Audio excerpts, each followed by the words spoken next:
time.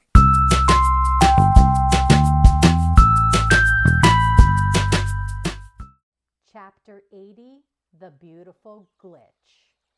Deep inside the robot factory, Dr. Malovo was sitting with Rosie Munit, 7134. Roz was now just a robotic head, but for the moment, her head was all she needed. The robot and the designer had many questions for each other, and they sat there for hours having conversations like these. "What happened to you on that island?" said Dr. Malovo. "Tell me everything." The robot told her everything. She described how she awoke on a rocky shore, and how her only desire was to survive, and how difficult life was in that harsh place. "To survive in the wild, I had to become wild," said Roz. "So I studied the wild animals. I mimicked their behavior, and eventually I learned to speak their language." "Incredible," said Dr. Malovo. "You're programmed to learn different languages, and you're programmed to work with animals, but I never imagined you could learn to speak with animals." "Although I could speak to the animals, they still did not trust me," said Roz. "So I tried to win them over with kindness. Animals ran from me and laughed at me and attacked me, and I always responded with kindness. It was a good strategy, but the real key to my survival came in the form of a gooseling. When I adopted Brightbill, everything changed. I was finally accepted by the animals. I was surrounded by friends and family. I was home."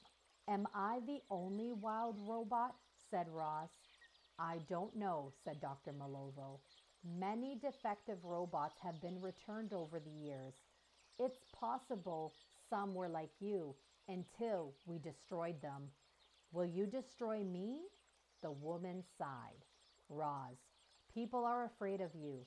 They saw you fleeing through the city, and they think you're dangerous.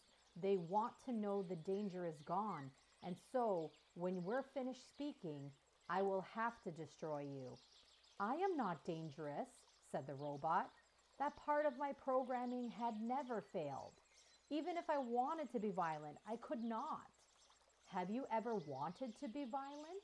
"No. Every problem has a peaceful solution. Violence is unnecessary." "I wish it were that simple," said Dr. Malovo. "It's an amazing time to be alive, but there is still crime. There are still wars. Sometimes violence is unavoidable." "Is that why you have the Ricos?" said Roz. "The Ricos are designed to do all sorts of unpleasant jobs. Some of those jobs require to use force. Do you ever worry they might use force against you?" "The Ricos have never given me a single reason to worry," said Dr. Malovo. "But you have." "How did you escape from Hilltop Farm?" said Dr. Malovo, leaning forward. Roz didn't answer. "Let me guess. The children helped?" Roz just stared. "They're not in any trouble. If I were them, I'd have helped you too." "They are good children," said Roz finally. "And yet you left them," said Dr. Malovo. "Leaving was not easy. I cared about everyone on Hilltop Farm, and I did my best to look after them all. But I did not belong there, and when the children discovered who I really was, they agreed. They wanted me to go home, so they helped me escape. Why do I fear water? Why am I a female? Why was my body designed this way? Why does my computer brain know some things and not others? Why?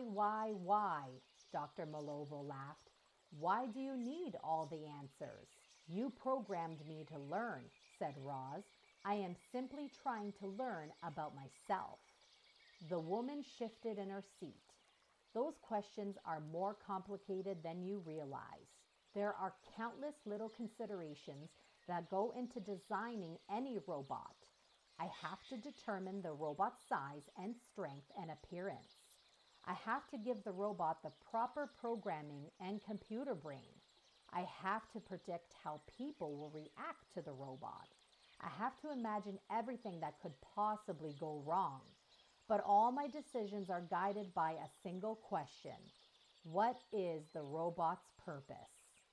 Quietly, Roz asked her designer, "What is my purpose?" "I'm sorry to disappoint you, Roz, but you don't have some grand purpose. Like all the other Rozium robots, you were designed to work for humans. That's it." The robot thought for a moment. Then she said, "I once suggested to a group of wild animals that my purpose might simply be to help others." The designer thought for a moment. Then she said, "When you put it that way, your purpose does sound rather grand, doesn't it? How would you feel if someone said you could never go home to your family?" asked Roz. Dr. Malovo smirked. "Nobody would say that to me. I've spent my whole life creating robots. I never had time for a family." "You created me," said Roz. "In a way, I am your child and you are my mother." "I am not your mother," said Dr. Malovo flatly. "I am not your mother," repeated Roz. "Those were my very first words to Brightbill, but I was wrong." The woman stroked her chin. "Up on the rooftop, before you fell, what were your very last words to Brightbill?" "I told him I loved him." "How do you know your feelings are real?" said the woman. "How do you know your feelings are real?" said the robot. "Your brain might be defective," said Dr. Malovo, "but it certainly is fascinating." "I did not choose to be this way," said Roz, "but this is who I am. You would be wild too if you had been born and raised in the wilderness. Maybe I am defective. Maybe everything I have ever experienced is the result of a glitch. But if so, what a beautiful glitch. I have my own thoughts and feelings. I made a life for myself. I have a son. Brightbill is somewhere out there right now, wondering if he will ever see his mother again. Dr. Malovo, you do not have to destroy me. You can fix me, and I will return to my island, and this city will never see me again. I promise. I just want to go home. Please help me." There were tears in Dr. Malovo's eyes. The old woman had heard enough. Without a word, she reached behind Roz's head and pressed the button. Click. If you like that story and want to read along with many more, like, subscribe, and hit that notification bell to be notified when I post my next video. Bye, reading worms, and remember, keep on worming!